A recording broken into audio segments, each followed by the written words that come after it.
पुण्यात्माओं, जब सीता जी को रामचंद्र जी लाने लगे, रावण का वध करके लंका का राज्य विभीषण को देकर,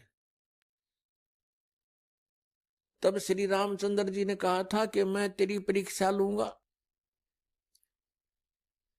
और यदि परीक्षा में सफल होगी तो मैं ले चलूंगा, नहीं तो नहीं ले चलूंगा।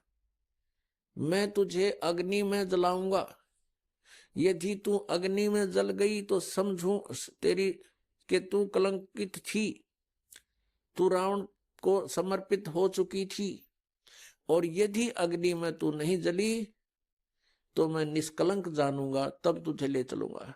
ऐसा ही किया गया, सीता को अग्नि में बैठा दिया और हजारों की संख्या में दर्शक थे, सीता जी नहीं जली और सब ने कहा कि भगवान निष्कलंक है, माई निष्कलंक है।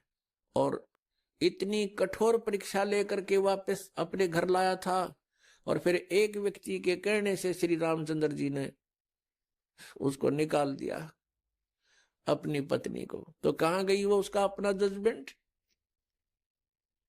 तो ऐसे ये राजा के योग्य भी नहीं थे ये लोग, और हम इनको भगवान मान रहे थे। एक गर्भवती औरत को अपनी को घर से बाहर निकाल देता है, कहीं मरो कहीं जाओ, कोई बात थी? या फिर परीक्षा लेने की क्या जरूरत थी?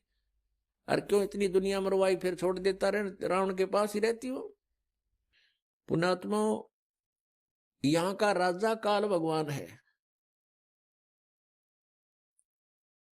और ये नहीं चाहता कि यहाँ के प्राणियों को परमात्मा का पता लग जाए,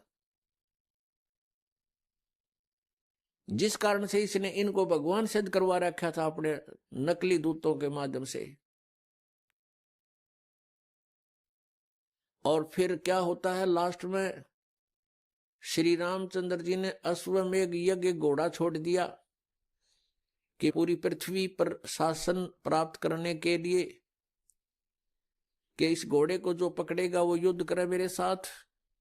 वो घोड़ा उन्हीं के पुत्रों ने, जो सीता जी ने बाहर जाके जन्म दिया था ऋषि वाल्मीकि की कुटिया में, एक पुत्र गर्भ में था, दूसरा फिर वाल्मीकि जी की मिसअंडरस्टैंडिंग के कारण एक घास से, यानी कुसा से, या घास होती है डाब, इससे एक लड़का बनाया था। ये अलग कहानी है, फिर बताएंगे। तो लव और कुश नाम से प्रसिद्ध हुए। लव तो सीता के गर्भ से जन्म हुआ था, और कुश को वाल्मीकि जी ने अपनी भक्ति शक्ति से उसको बनाया था। लव और कुश युवा थे, उन्होंने वो श्री रामचंद्र जी का घोड़ा पकड़ लिया। फिर उनका पिता पुत्रों का युद्ध हुआ तो दोनों ने छक्के छुड़ा दिए राम के, और सीता जी फिर भी उनके हाथ नहीं आई और वो पृथ्वी के अंदर समा गई। और श्री रामचंद्र जी ने आकर के सरयू नदी के अंदर, अयोध्या के साथ से बह रही एक सरयू दरिया, उसमें जल समाधि ले ली इसी दुख में।